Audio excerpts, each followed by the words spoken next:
225 of them so far. 225 different people in the Ronald Reagan administration have either quit, been fired, been arrested, indicted, or convicted of either breaking the law or violating the ethics code. 225 of them. And Edwin Meese alone has been investigated by 3 separate special prosecutors, and there's a 4th one waiting for him in Washington right now. 3 separate special prosecutors have had to look into the activities of the Attorney General. And the Attorney General is the nation's leading law enforcement officer. See, that's what you got to remember. This is the Ronald Reagan administration we're talking about. These are the law and order people. These are the people who are against street crime. They want to put street criminals in jail to make life safer for the business criminals. They're against street crime.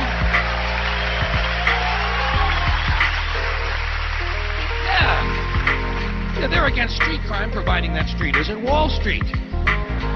And the Supreme Court decided about a year ago that it's all right to put people in jail now if we just think they're going to commit a crime.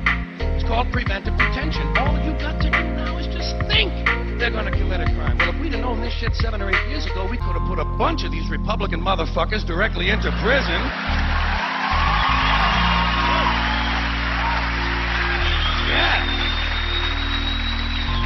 Put them in the joint where they belong, and we could have saved the money of putting these country club pin-headed assholes on trial.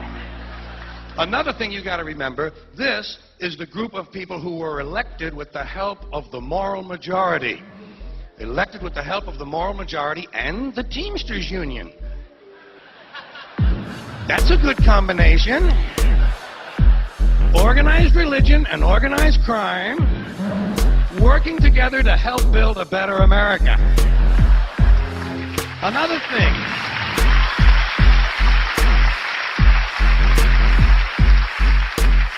Keep in mind, these Reagan people are the ones that were going to get government off our backs. Remember that? That was the rhetoric of the 1980 campaign. We'll get government off your back and out of your lives. Yeah, but they still want to tell you what magazines you can read, and they still want to tell you what rock lyrics you can listen to, and they still want to force your kids to pray in school, and they still want to tell you what you can say on the radio.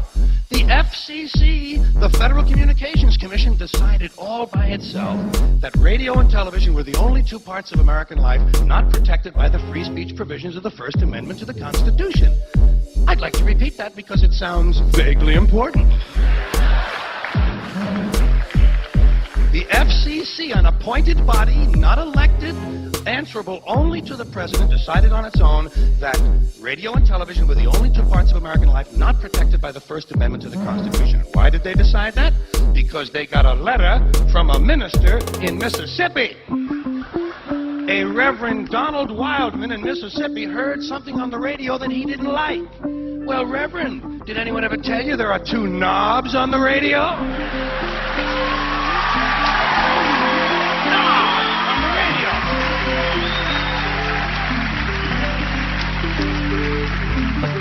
Of course, I'm sure the Reverend isn't that comfortable with anything that has 2 knobs on it. But hey, Reverend, there are 2 knobs on the radio. One of them turns the radio off, and the other one changes the station. Imagine that, Reverend. You can actually change the station. It's called freedom of choice, and it's one of the principles this country was founded upon. Look it up in the library, Reverend, if you have any of them left when you finish burning all the books.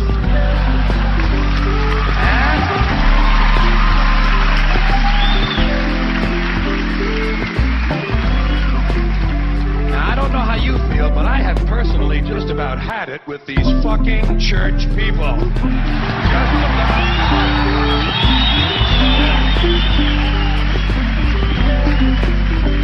You know what I say we should do with these churches? Tax them. Tax these motherfuckers. If they're so interested in politics and government and public policy, let them pay their fucking admission price like everybody else. You know what I mean? Tax them. Hey, the Catholic Church alone could wipe out the federal budget deficit if all you did was tax them on their real estate holdings. And speaking of real estate holdings, let's get back to Ronald Reagan and his criminal gang. When last we left them, They were going to get government off our backs. Yeah, but when it comes to abortion, they don't mind government being in a woman's uterus, do they? Yeah, backs are no good, but uterus is okay by them. These people call themselves right-to-lifers. Don't you love that phrasing? Don't you love the way these kind of people pervert the English language? Right-to-lifers. You realize that most of the right-to-lifers are in favor of the death penalty?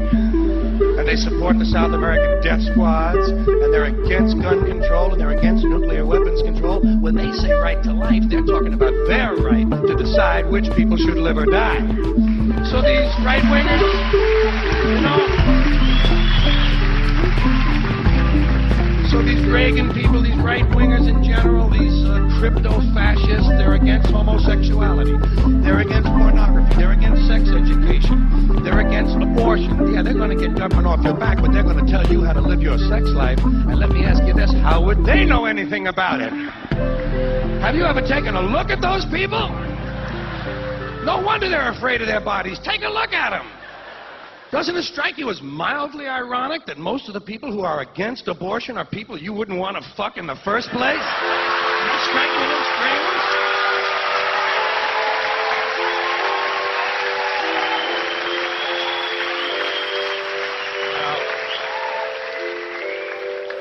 Hey, I'm the first one to say it's a great country, but it's a strange culture.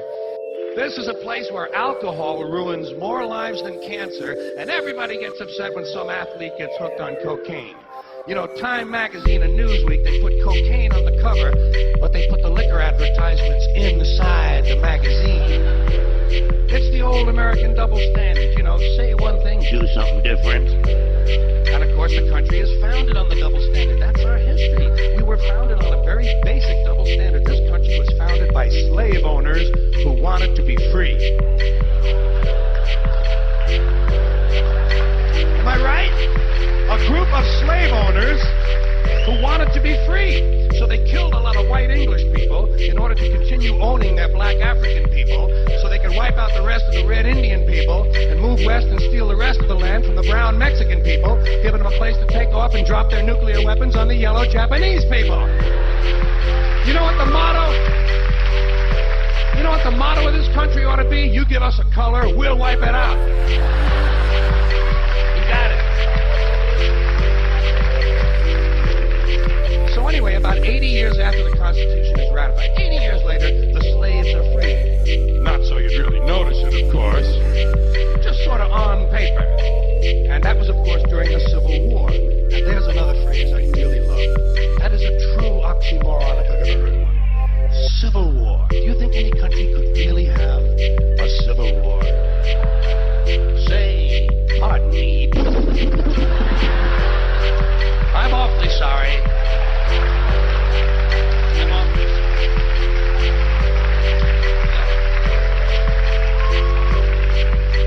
Now, of course, the Civil War has been over for about 120 years, but not so you'd really notice it. Because we still have these people called Civil War buffs. People who thought it was a really keen war. And they studied the battles carefully, and they try to improve on the strategies and the tactics to increase the body count, in case we have to go through it again sometime. In fact, some of these people actually get dressed up in uniform once a year and go out and refight these battles. You know what I say? Use live ammunition, assholes, would you please? You might just raise the intelligence level of the American gene pool. But what do you expect? Hey, come on, this is a warlike country. We come from that Northern European, basically the Northern European genes, the blue eyes, those blue eyes.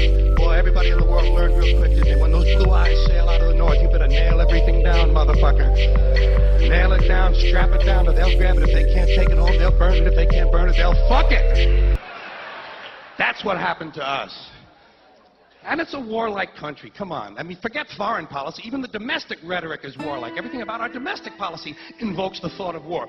We don't like something in this country, we declare war on it. The war on poverty, the war on drugs, the war on crime, the war on AIDS, the war on cancer. We got the only national anthem that mentions fucking rockets and bombs in the goddamn thing. You know what I mean?